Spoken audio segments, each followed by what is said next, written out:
अस्सलाम वालेकुम, this is Haider Shaban. Welcome to this new video. नई वीडियो के साथ हाज़िर हूँ। आज की जो वीडियो है इसका टॉपिक सैलरी शीट किस तरह से क्रिएट की जाती है। अगर आप अकाउंट्स का काम करते हैं या फिर एमएस एक्सेल पे अपना कैरियर सेट करना चाह रहे हैं तो ये टॉपिक आपके लिए काफ़ी इंपॉर्टेंट हो सकता है। ठीक है, इसमें हम कंप्लीट डिस्कस करेंगे सैलरी शीट किस तरह से क्रिएट की जाती है, कौन से फार्मूलाज हमें लगाने की ज़रूरत पड़ती है इसमें। ठीक है, तो कंप्लीट इसको हम ए टू ज़ेड डिस्कस करेंगे इसी वीडियो में। ठीक है, अगर आप इसको कंप्लीट सीखना चाह रहे सैलरी शीट किस तरह से क्रिएट की जाती है तो कोशिश करिएगा कोई भी इसका टॉपिक मिस ना करें, क्योंकि चीज़ें एक दूसरे के साथ लिंक होती हैं। ठीक है, कंप्लीट वीडियो देखने के बाद अगर आपको कोई इसमें कमेंट हो तो आप कमेंट सेक्शन में बता सकते हैं। ठीक है, तो वीडियो की तरफ बढ़ते हैं। सबसे पहले इस तरह का एक फॉर्मेट मैंने ऑलरेडी क्रिएट कर लिया था ताकि टाइम बच जाए। ठीक है, सबसे पहले सीरियल नेम ऑफ़ एम्प्लॉय हो सकता है, उसके बाद टोटल सैलरी आपने ये कॉलम ऐड करना है, फिर पर डे सैलरी ये ऐड करना है। ठीक है, ये हेडिंग्स आपने नोट कर लेनी है। फिर टोटल डेज, उसके बाद रिमेनिंग सैलरी, उसके बाद डिडक्शन है, उसके बाद फाइनल सैलरी है, स्टेटस ऑफ पेड और उसके बाद लास्ट पे पेंडिंग है। ठीक है, इन सब के नीचे हम कौन से फार्मूलाज लगाएंगे और क्या क्या चीज़ें हमें रिक्वायर्ड हैं, ये सारी चीज़ें हम अभी डिस्कस करने वाले हैं। ठीक है, सबसे पहले नेम ऑफ़ एम्प्लॉय। आपके पास जो सैलरी शीट होगी या उस पर आपके पास जो एम्प्लॉय का डेटा है वो आपके पास ऑलरेडी अवेलेबल होगा। ठीक है, मेरे पास यहाँ साइड पे मैंने कुछ स्टूडेंट्स का डेटा रखा था, मैं इसी को यूज़ कर लेता हूँ इसी में भी। ठीक है, ताकि ताकि हमारा जो टाइम है वो बच जाए, बार बार लिखूँगा तो इस पर टाइम लग जाएगा। ठीक है, ये कुछ कैंडिडेट्स का डेटा मैंने ले लिया है। ठीक है, मान लीजिए ये हमारे एम्प्लॉयज़ हैं। ठीक है, या कोई अगर आप जिस फील्ड में काम करते हैं आप देख सकते हैं, अगर टीचर्स हैं तो जो एम्प्लॉय हैं वो यहाँ पे टीचर्स का डेटा आ जाएगा। ठीक है, अगर किसी इंडस्ट्री में काम करते तो वहाँ पे जो एम्प्लॉय है उनका डेटा आ जाएगा। ठीक है, अब सबसे पहले जो मेन बात होती है आपके पास वो उनका रिकॉर्ड होना ज़रूरी है जिसमें उनकी टोटल सैलरी मेंशन की गई हो। ठीक है, हम यहाँ पे एक दफ़ा फ़र्ज़ी खुद से लिख लेते हैं सैलरीज़। ठीक है, आपके पास जो एक्चुअल रिकॉर्ड होगा उसमें सारी चीज़ें ये मौजूद होगी, तो वहाँ से आप देख लीजिएगा कितनी सैलरी है, या फिर अगर प्रैक्टिस करना चाह रहे हैं तो आप खुद से एक दफ़ा लिख लीजिएगा। ठीक है, ये मैं एक दफ़ा कुछ सैलरीज ऐड कर लेता हूँ।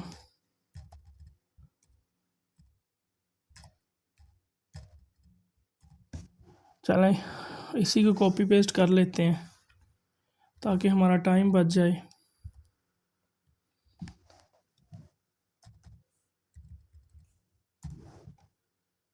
चलें जी, यहाँ पे भी ऐड कर लिया मैंने।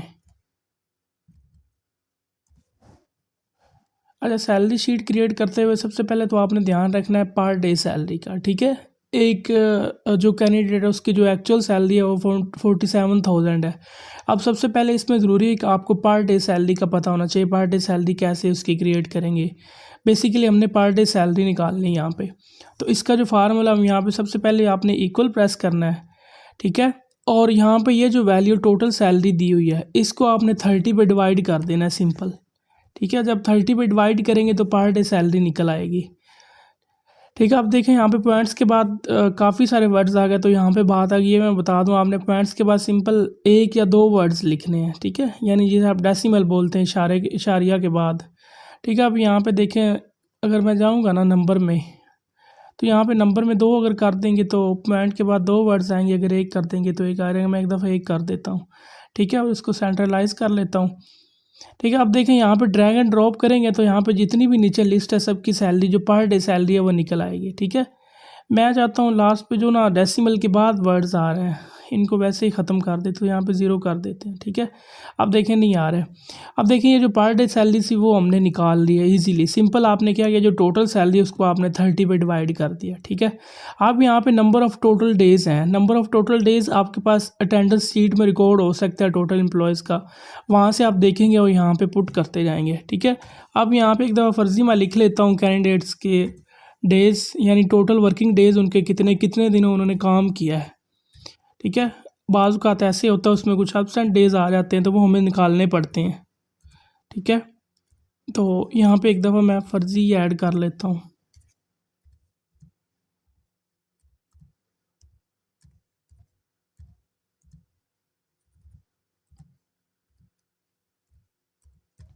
चलें जी, ये मैं ऐड कर लेता हूँ और नीचे कुछ कॉपी पेस्ट कर लेते हैं। ठीक है, ये हमारे पास टोटल वर्किंग डेज है। सिंपल हमने क्या किया, हमारे पास जो अटेंडेंस शीट है या फिर कोई भी रिकॉर्ड उनका मौजूद हो सकता है हमारे पास। जो अकाउंट्स का जब आप काम करते हैं तो ये सारी चीज़ें आपके पास अवेलेबल होती हैं। ठीक है, वहाँ से आप इसका रिकॉर्ड टैली कर सकते हैं।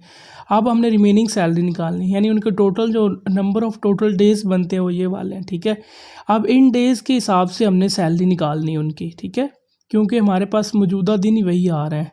तो अब यहाँ पे एक और फार्मूला लगाएंगे हम। अब यहाँ पे ये वाले जो वैल्यू है इसको आपने मल्टीप्लाई करना है पर डे सैलरी को। ठीक है, आप बात को पिक कर रहे होंगे यकीनन।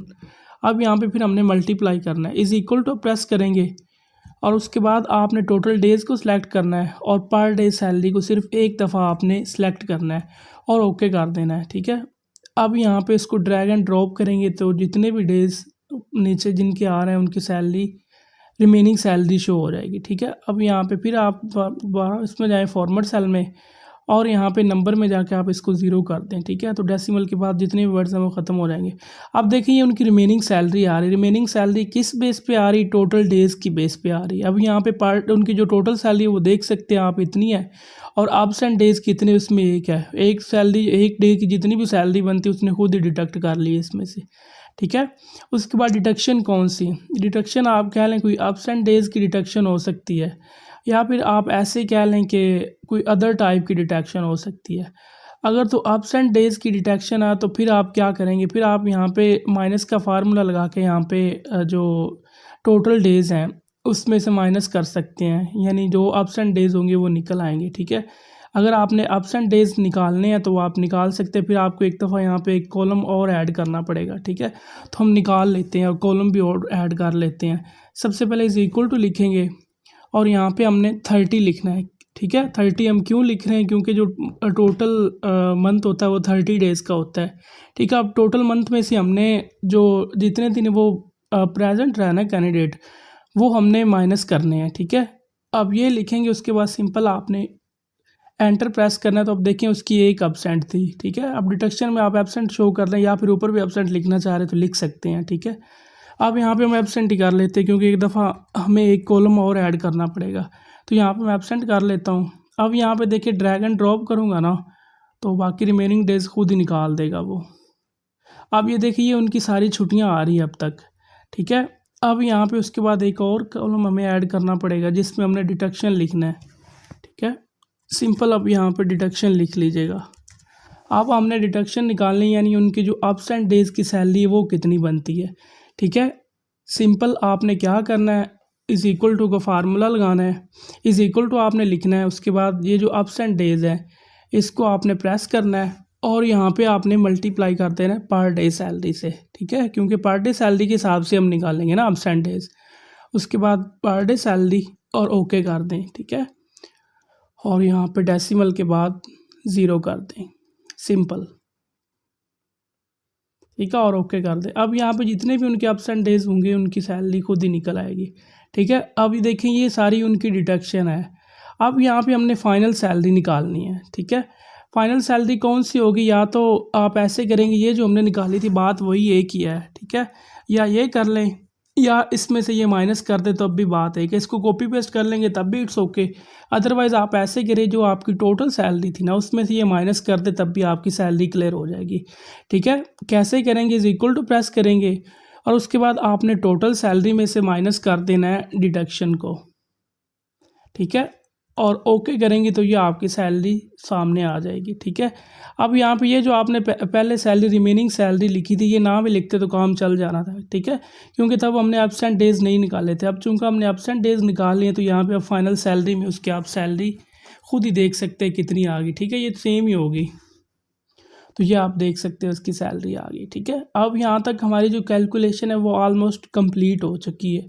हम एक कंप्लीट सैलरी शीट क्रिएट कर चुके हैं। ठीक है, उसके बाद लास्ट पे स्टेटस ऑफ पेड। ठीक है, अब यहाँ पे मैं ये शो करवाना चाह रहा हूँ जब जिस भी कैंडिडेट को आप सैलरी पे करते जाएंगे लास्ट पे उसका स्टेटस शो होता रहे कि उसकी सैलरी पेंडिंग है या फिर ज़ीरो शो हो रही है। ठीक है, तो इसके लिए क्या करेंगे, फिर एक माइनस का फार्मूला लगाएंगे सिंपल।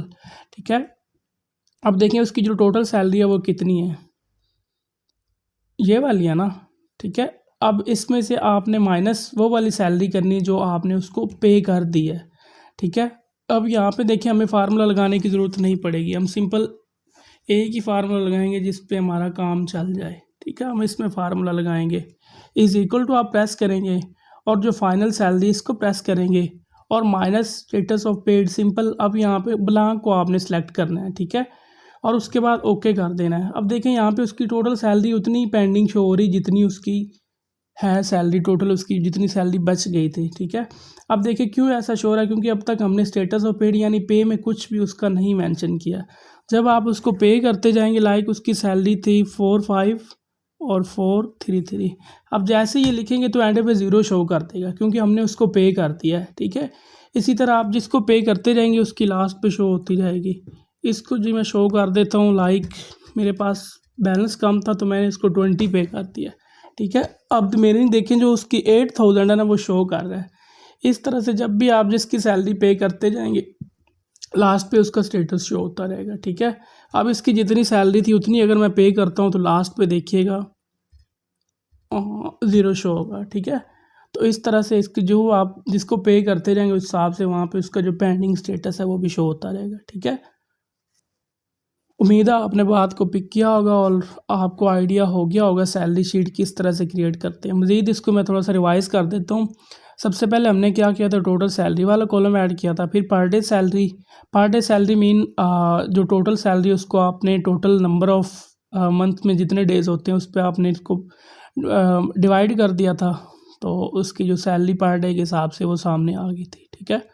अब उसके बाद टोटल डेज़ हमने चेक किए थे, एब्सेंट आपके पास जो रजिस्टर है उससे पता लग सकता है, या फिर अगर आपके पास ऑनलाइन उनकी अटेंडेंस होती तो वहाँ से आप टैली कर सकते हो उसके जो टोटल डेज़ है वो कितने बनते हैं, ठीक है। उसके बाद रिमेनिंग सैलरी मीन आप कह लें कि जो पर डे सैलरी थी उसको आपने नंबर ऑफ़ टोटल डेज़ के साथ मल्टीप्लाई कर दिया तो टोटल सैलरी आ गई है, ठीक है। उसके बाद एब्सेंट कितनी है वहाँ पे आपने देखा उसकी एब्सेंट इतनी है तो वहाँ पे आपने उसकी एब्सेंट शो करनी है, ठीक है। एब्सेंट के हिसाब से आपने उसकी डिडक्शन कर ली थी, ठीक है। डिडक्शन कैसे की थी, पर डे को आपने एब्सेंट के साथ मल्टीप्लाई कर दिया तो उसकी जो डिडक्शन थी वो सामने आ गई थी।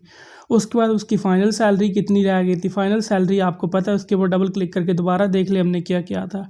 डिडक्शन जो उसकी थी वो सैलरी में से माइनस कर दिया था तो डिडक्शन शो हो गई थी। उसके बाद लास्ट पे स्टेटस ऑफ पेड, यानी यहाँ पे आपने कुछ नहीं करना, सिंपल आपने यहाँ पे पेंडिंग में फार्मूला लिखना है, ठीक है। और इसको आप पहले ब्लैंक सेलेक्ट कर सकते हैं या फिर अगर आपने पे कर लिया तो फिर भी आप इसको सिलेक्ट कर सकते हैं, ठीक है। सिंपल आपने माइनस का फार्मूला लगाना है यहाँ पे और यहाँ पे आपका काम हो जाएगा, ठीक है। तो ये एक सैलरी शीट हमने प्रोफेशनल किस्म की सैलरी शीट क्रिएट कर ली है। तो उम्मीद है आपको समझ आई होगी और इसमें कोई क्वेश्चन हो तो आप मज़ीद बताइएगा। तो मिलते हैं इंशाल्लाह नेक्स्ट वीडियो में।